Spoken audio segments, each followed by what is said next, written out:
नमस्कार दोस्तों, कैसे हैं आप सभी। आज की कहानी का शीर्षक है खोटे सिक्के। क्या है इसमें? करक कर मिस्टर खन्ना ने पूछा। आवाज में ऊंचे पद का गर्व बोल रहा था। जी, खोटे सिक्के हैं। वहाँ मेरा बाबा खोटे सिक्के चुन रहा है। उसी ने भेजे हैं। डर के मारे लड़के के गले से पूरी तरह आवाज भी निकल नहीं रही थी। तो इन्हें यहाँ क्यों लाया है? जा उधर ले जा। झिरक कर खन्ना साहब ने लड़के को भगा दिया है। हर बात को जानने के लिए बेहद उत्सुक छात्राओं के दल में एक ने पूछा, टकसाल में खोटे सिक्के कैसे आए? स्वर काफ़ी मीठा था। निरंतर बड़ी बड़ी मशीनों की कर्कश आवाज़ सुनने के आदि खन्ना साहब को लगा जैसे किसी ने मिश्री घोलकर कानों में उड़ेल दी हो। क्रोध और रौब को एक और हटाकर होठों पर मधुर मुस्कान और आवाज़ में स्निग्धता लाकर बोले, देखिए, बहुत सावधानी के बावजूद कभी कभी बहुत सारे सिक्के बिगड़ ही जाते हैं। जहाँ सिक्के ढलते हैं, अगर उस मशीन में जरा सी भी खराबी हो जाती है तो सारे सिक्के की शेप बिगड़ जाती है और फिर उनकी गिनती खोटे सिक्के में होने लगती है। टकसाल वालों करते क्या है इन खोटे सिक्कों का? एक और प्रश्न आया। चला देते होंगे और क्या, देखती नहीं बाजार में कितने खोटे सिक्के चलते हैं। बड़े ही शौक ढंग से दूसरी ओर से शंका का समाधान हुआ। जी नहीं, खोटे सिक्के को हम चला नहीं देते, वापस टकसाल में ही खपाते हैं। जो चीज़ हमारी टकसाल में खोटी होती है उसकी जिम्मेदारी तो हमारी है। उसे बाहर क्यों भेजेंगे भला?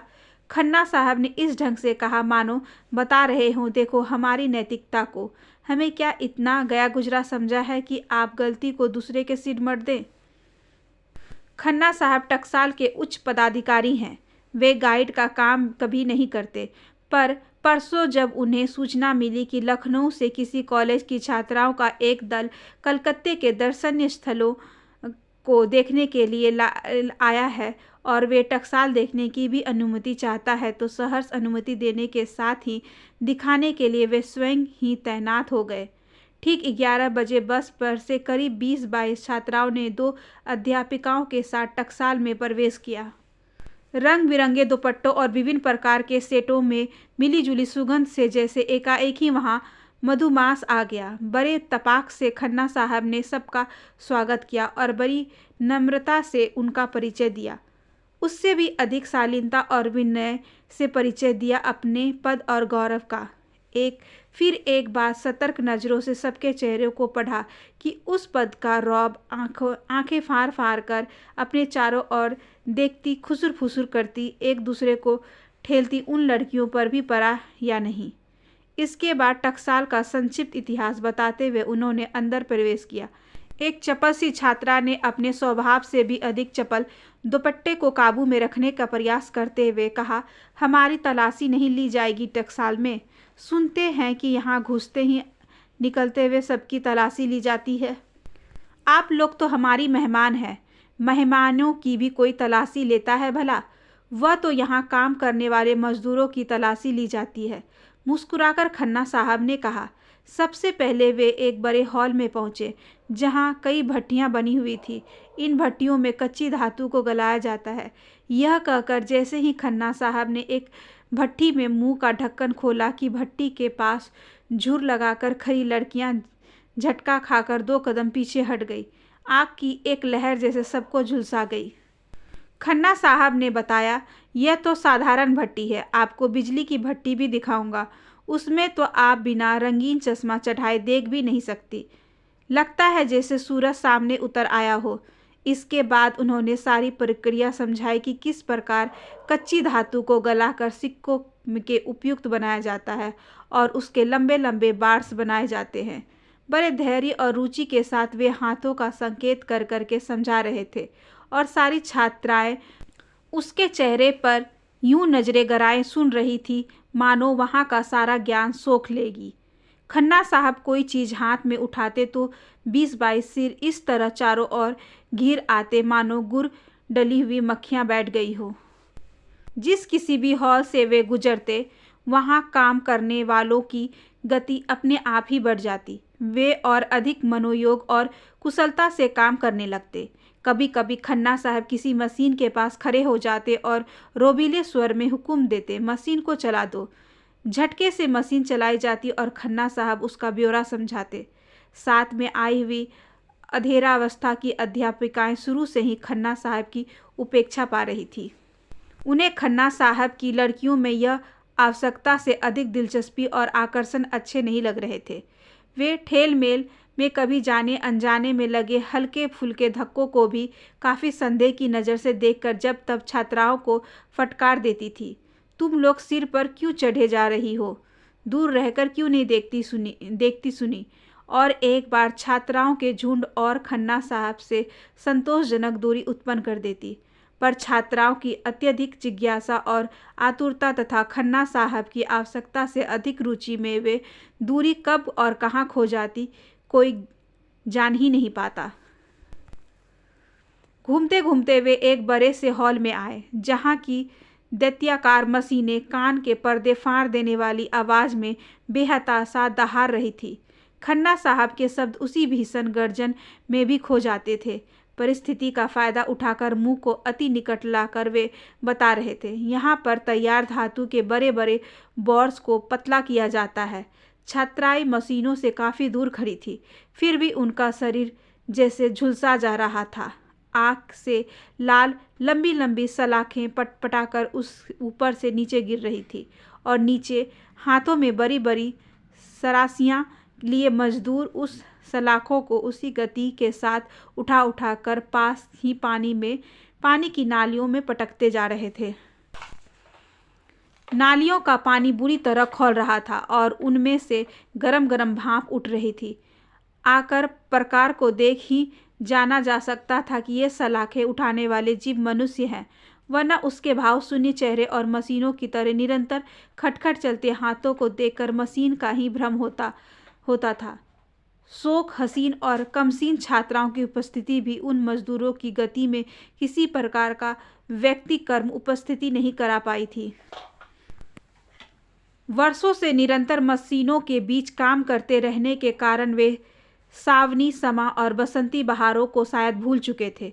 उनकी रगों में खून शायद जलकर राख हो गया था। जिंदा रहने के लिए बड़ी तत्परता से वे मौत से खेल रहे थे। लड़कियों के चेहरे दया और भय से आक्रांत हो गए उठे। हाय राम, कैसा खतरनाक काम है, एक ने कहा। दूसरी ने उससे भी अधिक सहानुभूति से कहा, मैं तो इतनी दूर खड़े खड़े भी भूरता हुई जा रही हूँ। ये पास रहकर कैसे काम करते होंगे? एक ने खन्ना साहब से पूछा। यह तो बड़ा ही खतरनाक काम है, जरा सी चूक में सलाख सीधी टांग पर ही आ गिरे। जी हाँ, सो तो है ही, बहुत ही दुर्घटनाएं होती हैं। अभी कोई 2 महीने पहले ही एक आदमी की दोनों टांगें कट गई। तत्सच, फिर भी ये लोग यह काम करने आते हैं, अपनी जान को जोखिम में डालकर। किसी ने पिघल कर पूछा, काम करने? अरे, एक ही जगह खाली होती है तो 50 टूट पड़ते हैं।